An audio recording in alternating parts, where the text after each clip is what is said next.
All right, man, peace. You know, brothers, I would liken James Harden to the basketball version of Dan Marino, or maybe even the basketball version of a John Elway had he never been fortunate enough to acquire the services of one Mr. Terrell Davis. The way that James Harden is able to dominate, especially over the course of the regular season, is almost unmatched in the history of the NBA from a guard standpoint. When you look at the history of the NBA's greatest shooting guards, it's pretty much only Jerry West, Michael Jordan, and Kobe Bryant who've been able to dominate the competition to the degree that James Harden has been able to dominate the competition over the prime of his career. And sometimes that could lead to certain basketball prognosticators, analysts, and so-called cognoscenti to constantly fall into the same pit, the same trap involving his evaluation as a player. We tend to forget how many times he's able to be shut down in the playoffs and pivotal moments, and not even necessarily shut down, just to have his overall proficiency and efficiency greatly minimized. And that is a reflection on his inability to contort his style of play to make himself more successful in the playoffs. He's not someone who's been very adaptable, but once again, because his style of play is so seductive in the regular season, that can lead to him getting a little bit overrated. And I believe that that's what happened to Charles Barkley. He's been watching James Harden play over the course of the past month, and it led him to say something that, quite frankly, is reflective of maybe just a very short attention span or very poor memory. Because at the end of the day, we already know how great James Harden is in the regular season. He's someone who can go out there and average 35 and 10. He can average 27 and 12 if he wants to, especially with this freedom of movement era that we have here in the NBA. But his career right now is almost wholly dependent on what we're going to expect his potential ability to be in the playoffs to finally elevate his game, especially now that he has two other stars/superstars on his team. Kyrie Irving is a borderline superstar. He's a superstar talent. Kevin Durant is a proven superstar in the NBA. James Harden is what I call a bubble superstar, meaning he has all of the criteria of a superstar. He just has not won the championship yet. That's all he's missing. Charles Barkley has said many times, not even just this season, that he views James Harden as the best offensive player that he's ever seen, the best scorer that he's ever seen. I'm not quite sure if I agree with that. I do think that James Harden is arguably the greatest combination scorer and passer that the league has ever seen, right up there with Oscar Robertson. Of course, this has led Mr. Shannon Sharpe to get very inflamed, very upset at what Charles Barkley has stated, because we know that whenever Shannon Sharpe even appears to discern that someone is taking shots at his boothing LeBron James, he's going to detonate. So of course they're going to talk about it. I'm going to chime in. The Nets lost without James Harden last night, but the superstar still made headlines when Charles Barkley said, "No disrespect to LeBron or Giannis, but James Harden might be the best basketball player in the world. Period." Right now, James Harden is hitting a sweet spot in his career, where he's accomplished everything that he's wanted to accomplish as an individual. He's shown what he can do on the scoring side, but he's still a great enough athlete that he can do that if he wants to. If James Harden wants to, he can go out there and score 45 and have 12 assists in a game, but he's more concerned about doing what it takes for his team to be successful. So the Nets have him at the perfect time. They really have all three of these players at the perfect time. Kyrie and KD have already won championships. They're all old enough as players that they're not concerned as much as they might have been 5 years ago about their individual stats. They all have the multiple All-Star game appearances. So really right now it's just about them coming together to win a championship. So they have James at the perfect time in his career. Who said that Harden is as good an offensive player the league has ever seen, better than even Michael Jordan and Kobe Bryant. So I'll say this, once again, as a combination scorer and passer, James Harden is probably the best player that has ever been in the NBA. I mean, alongside of an Oscar Robertson, of course. To me, that's the comparison, that's the comp. Oscar Robertson and James Harden. Who's the most potent offensive player numerically and stat production wise when you combine points scored and assists? And it's probably somewhere in between Oscar and James Harden. Shannon, how about that for a quote? Does he have a point here? I need to know now, is he as good or is he better? You can't say he's as good as we ever seen, better. Well, to Charles's credit, he's been saying this for about the past 3 years or so, that he thinks that James Harden is a greater scorer than Michael or Kobe. Of course, I don't agree with that, because I understand that a lot of what James Harden does is based in trickery and assistance from the referees. But I mean, if Charles wants to say that, to put out a little hot take and get people talking about him, he can do that. Michael and Kobe. Either he's better than Michael and Kobe. Don't bring as good as we've ever seen. He just say he's a better offensive player than Michael and Kobe. But let me address this first point about him being the best player. Now, weren't the Nets supposed to be good? With KD and Kyrie, they were already supposed to be good. Now, the argument that Charles Barkley is making for James Harden, he crushed LeBron James for being in the East. Because what did LeBron James do? I don't think that Shannon Sharpe really understands the topic of the conversation. Charles Barkley is not saying that James Harden is a greater player than LeBron James. What he's saying is that in his view, as of right now, he believes that James Harden might be the best basketball player in the world. So why Shannon Sharpe is trying to refute Charles Barkley by reflecting back to LeBron James with the Cleveland Cavaliers 3, 4, 5, 6 years ago, I have no idea, other than the fact that for some reason Shannon Sharpe wants to make everything about LeBron James. I think that this brother wakes up with LeBron James pajamas on. 16 years. Remember, he took that Cavaliers team to the finals 4 straight years. Right, but back when LeBron James was taking the Cavaliers to the finals 4 straight years, did Charles Barkley say that James Harden was better than LeBron James? Or did he say that LeBron James was the best player in the world? I mean, help me out with that one, Shannon Sharpe, because you're trying to conflate two different topics here, and it's not making any sense. All James Harden has done is brought the Houston Rockets to the East Coast. Minus when KD and Kyrie doesn't play, that's all he's done. We've seen it. James Harden has won 3 scoring titles. He's won an assist title, about to win another assist title. So what's he doing differently in Brooklyn that we haven't seen him do in Houston? Maybe what Charles Barkley is saying is that he's seen a diminishing in LeBron James as an overall player. Is that a terrible thing to assess? LeBron is 36 years old. Do you think that he's going to be the best player in the world for perpetuity, Shannon Sharpe? Absolutely nothing. But when LeBron James was doing this, Charles Barkley found every single way to discredit what he's doing. Right, but did he ever say that LeBron James was not the best player in the world back when he was with the Cleveland Cavaliers? That's the question that I need answered. In the sorry East, ain't nobody in the East. I could get 20 points against some of the guys LeBron's playing against. Now that James Harden is doing it, somebody other than LeBron James is doing something that LeBron was doing. James Harden is. Now he's the greatest thing we've ever seen. Well, here's the interesting thing about Shannon Sharpe's assessment. The Nets have had their most success against the best teams in the NBA.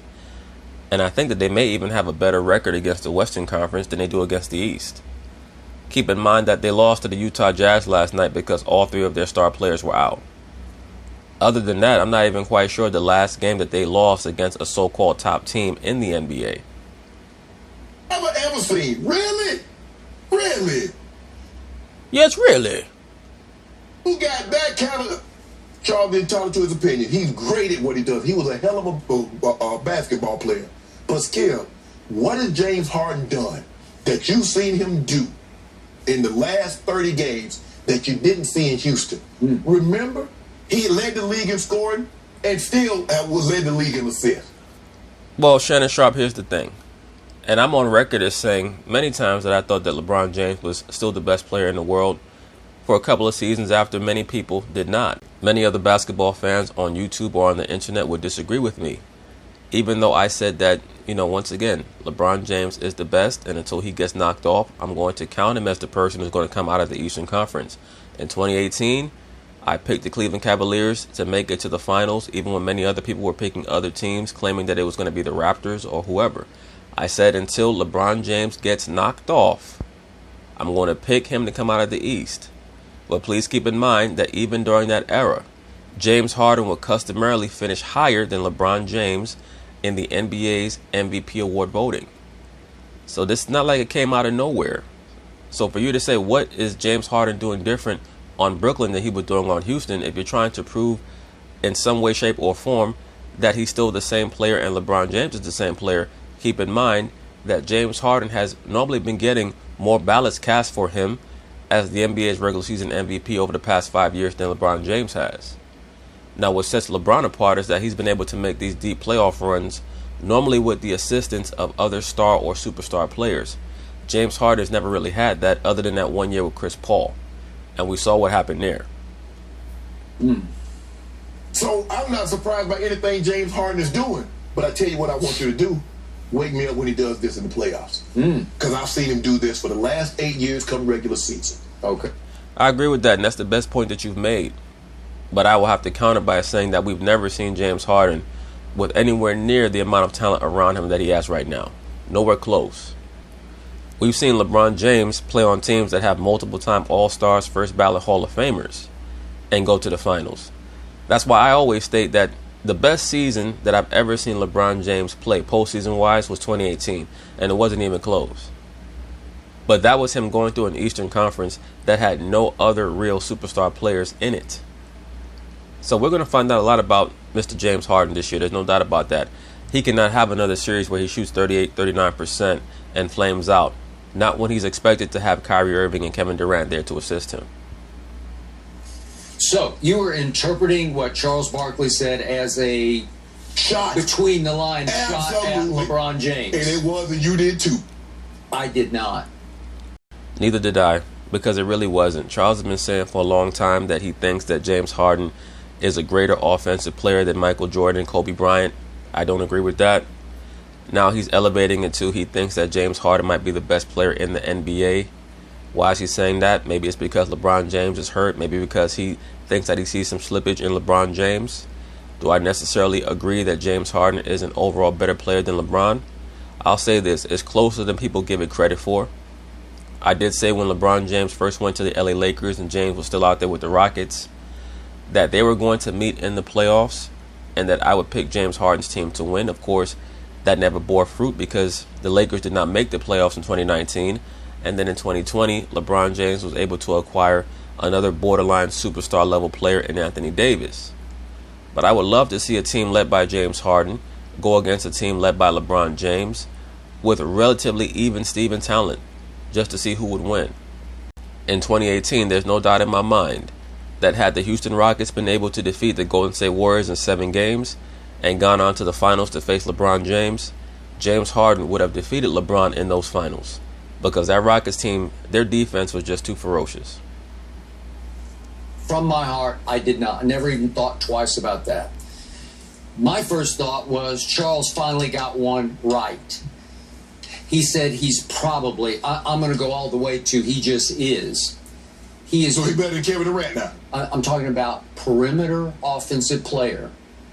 He's the greatest I've ever seen. And what he is doing now is very different than what I saw him do in Houston because his usage rate has dropped dramatically here. He is distributing in ways he never distributed. Even though he led the league in assists one year in Houston, his usage rate has dropped 5%, which is huge. From 33.3 all the way down to 28%. And yet, he leads the league in minutes played. That's what fascinates me the most. This man is a baller. Yeah, James Harden is a cardio horse, no doubt about that. I'm not quite sure the last time that I saw him out there on the basketball court and said to myself, he looks out of shape necessarily. I mean, earlier this season, much was made about how overweight he was. But I'm talking about with the amount of minutes that he plays and the pace of the game today, you very rarely see him out there where he looks like he's just not in the proper condition to compete with the other players out there. He's normally in great aerobic condition or cardiovascular condition. All he wants to do is play and play and play some more. He just stays out there playing, and he plays hard every dribble of the game. I don't care what you say. He plays defense. He might not be the greatest defender, but he will disrupt. He will play center field. He will get his hands on a lot of basketballs. And since he went to Brooklyn, he's averaging 25 points, 9 rebounds, and 12 assists. And obviously, he's just running away with the league leading assists. We get that. He is now the new centerpiece of that sort of 7 seconds or less Phoenix offense that D'Antoni coached with Steve Nash as the centerpiece. He's getting to do that, and he is thriving because... Right, but it's not like that's anything new. That's the same offense that he's been running for the past 4 years. He led this league in free throw attempts, and it wasn't even close because all he did was get to the free throw line in Houston. Right. 7 times he led the league in free throw attempts. The last 6 years he led it. Now he's plummeted all the way to 9th, so he's not doing that. He's not attacking the basket quite the way he used to.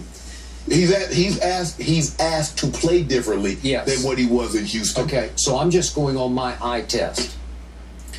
I am mesmerized watching this man control basketball games for the Nets, because without KD, because he hadn't had KD a whole lot. No. 21 games with no KD, he's 16-5. Right. 6 games with no Kyrie, he's 5-1. So that's why I say MVP. He's right there. I know it probably hasn't started yet. We haven't seen. Is LeBron going to get back in time to make a push? Right. Is Embiid going to get back in time to make a push? Right now, Jokic is sort of by default. Now you see what the media is doing right now. When Embiid went down, no one was worried about whether or not he would have the opportunity to come back and make an MVP push. But they have to mention Embiid because they want to continue this LeBron James narrative that he still has the opportunity to win the regular season MVP award. So they have to include Embiid by osmosis, even though LeBron's going to be out for about 5 to 6 weeks. I mean, it's so ridiculous, man. And then they wonder why, not just the sports media, but the regular media, they wonder why people are starting to tune them out. Yeah, the books got Jokic the favorite right now. Barely he's the favorite. I got it. But Jokic is having the best overall offensive season in the league, including James Harden. This man is hypnotic with the basketball because it is genius at work. The other night, I couldn't stop watching the game at Portland. He's playing them by himself. Well, he did not play necessarily well against Portland in that game offensively.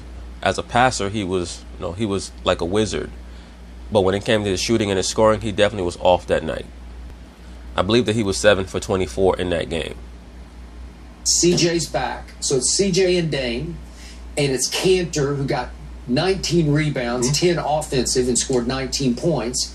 And James didn't even shoot the ball very well and controlled the game from start to finish, and they pulled away and won the game. They're still a deep team, but Shannon, this guy has the game on a string. He can just do in the regular season, yes. Whatever he needs to do. Joe Harris needs a 3, I'll get him a 3. Do we need a bucket? I'll just go get a bucket because nobody can stop him from the rim. He is as slithery a dribbler as I've ever witnessed because he's... Well, in this era, he's very slithery. He can get to the rim almost at will because you can't put your hand on him to impede his drive to the basket. And because of the stretch 4s and even the stretch 5s, once you beat, your primary defender, it's going to be very difficult for the help defender to get to the basket in time to assist the primary defender and even challenging at the rim. I mean, for the most part, if a secondary defender gets too aggressive, it's going to be an and 1. 5, and he doesn't look like he's in the greatest shape, and then he just slithers through the lane, and he just gets to the basket or the free throw line. But wouldn't you agree the reason why his usage is down is because Kyrie is on the court and Kyrie handles the ball? Even though KD hasn't played a bunch, when KD was on the court, KD handled the ball. But when he was there, with the exception of a few, he had 1 year with Chris, 2 years with Chris Paul. Chris was nicked a little bit, had 1 year with Russ. Other than that, Skip, who else was going to handle the ball other than James? Who else was going to get them in an offensive set other than James? So Chris and Russ. I mean, and that was the problem. And then guess what happened? James Harden said, "Nah, y'all that is running my correct. flow." Okay, to a fault, he did that. But the thing is, I think he's learned now. He can score 35, he can score 37, he can score 40. Until you have postseason success. Okay, I got that. And I don't even want to start on that because you're dead right there. You can't even start. That's why it gets to be tedious talking about how great a player James Harden is. I mean, it's like watching the same cartoon over and over again. You're watching Wile E. Coyote grab that stick of dynamite. He keeps doing it, the same thing over and over again. It's going to get blown up in his face. I need to see James Harden be a dominant player in the playoffs, in a pivotal series against Milwaukee or against Philadelphia to get to the finals. And then I need to see him be a proficient player in the finals. That is going to be the basic referendum for his career. We've seen him average 36 points a game in the regular season. We've seen him lead the league in assists. All of that has already been said and done. I need to see what he's going to do with other star/superstar players on his team in the playoffs. Or try to defend it. I'm just telling you what I see on my TV from night to night. So I'm seeing a 31-year-old at the height of his offensive power. Can I ask you a question? So you never saw LeBron James do this. In none of his years, you've never seen LeBron James. Right, but who has said that? I'm trying to figure out, why does Shannon Sharp keep creating these strawman arguments when the conversation is about James Harden? If Charles Barkley believes that James Harden is the best basketball player in the world, that doesn't mean that he's saying that James Harden is better now than LeBron James was at his peak. What he's saying is that LeBron James is no longer at his peak, Shannon Sharp. You have to deal with that, dude. LeBron James do this for the entirety of a playoff. What you see James Harden doing in the regular season, I see LeBron James had an entire playoff run like that. You talking about back in 2018? Bro, you do know that it's 2021, right? Is LeBron James a better offensive player than James Harden? That's not what he said. He said the best player. The best. Charles Barkley said the best player in the world right now. No disrespect to LeBron James and Giannis Antetokounmpo. He said the offensive player all time, he's probably one of the best. But then he said he's better than Kobe than Mike. He said right now he's the best player. Okay. No, he's not better than Kobe. I've told you for... Okay, well, if you want to say that, then that's your prerogative. Once again, the LeBron James fanboys, they feel very threatened by James Harden for whatever reason. They feel far more threatened by him than they do by Jokic. I have him slightly ahead in MVP just because he's done it so much without KD and quite a bit without Kyrie. And plus, it's all new, and he just took it all over. He runs the show. It was new. Everybody runs the same sense. They might call him something different. You pass the ball to the open guy. Now he got guys that's knocking down shots. TLC knocking down shots. Sammy was knocking down shots before he went out. Joe Harris knocking down shots. You got guys making shots. He's putting him in positions to make those shots because he is so difficult to defend. Yeah, you see LeBron James making those passes to KCP, to Kuzma, and guys that are just missing the shots. Okay. This will make him mislead. Okay, let's not pretend. Okay, but James Harden is almost a 90% free throw shooter, so when he gets to the line, he just makes them and makes them and makes them. Okay, I get that. Yeah. He's a better free throw shooter. But Charles Barkley, let's not change the argument. Let's stick to what he said. You've been changing the argument for the entire segment. You've been trying to compare James Harden of this year to LeBron James back when he was with the Cleveland Cavaliers. So you've been changing the argument for the entirety of this segment. Anything about free throws? He didn't mention anything about three-point shots. Well, they count. They do count. All I'm saying is that we've seen LeBron do this in the Eastern Conference, take 8 times in 8 consecutive years. Right, and we've also seen Mr. James Harden do this in the Eastern Conference and in the Western Conference. What we haven't seen him do it in is in the playoffs. Charles Barkley is speaking as a borderline futurist. He's basically trying to prognosticate where he sees LeBron James's career trending and where he sees James Harden's career trending. We just saw LeBron James go down with an injury that, had it been a tad bit more severe, may have been a dislocated ankle. So I think that Charles is also factoring that into his appraisal. He's basically saying he doesn't think that LeBron James is going to return this year as the same player. So from here going forth, he's going to put all of his eggs into the James Harden basket. Barkley discredited it because it was the East. Is this not the East still? Yeah. Okay. Is the East better now? Yeah, it's better. Well, is it not? Guess what? It's deeper. It's better now, and he got 3 of the top 15 players, 2 of the top 15 players on his team, 3 of the top 15 players on one team. Yes, the same thing that LeBron James had when he went to the Miami Heat in 2010. And nobody has said a word. Well, why would they say a word about something that LeBron James started over 10 years ago?